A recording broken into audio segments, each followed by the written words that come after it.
So I understand running one practice is challenging. You have multiple practices that take another level of leadership and process.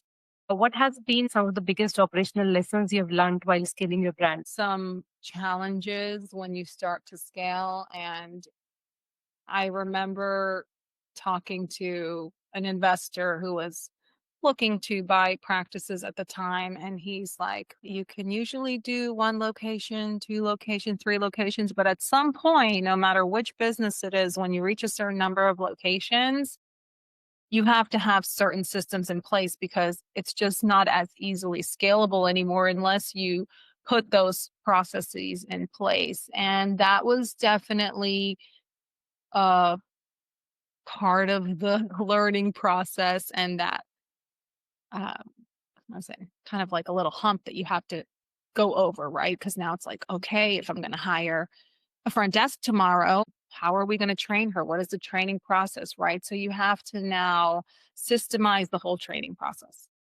You have to have manuals and references for everything that you're doing. And I would bring on a nurse practitioner and I could train her, but you're not going to learn everything in one day, right? So I had to create more written protocols for the different devices, give them resources where they could easily access, baseline settings and things like that, so that I'm not getting as many phone calls or pictures of like, hey, what should we do with this patient? What do you think about these settings? Is she a good candidate for, right? I want them to be able to make good clinical decisions with the data that they have. Well, there's, and then making sure that, everything's uniform, the branding, the marketing, people here are not saying something else that they're, saying somewhere else. Like Miami location is saying one thing, Tampa location saying another thing.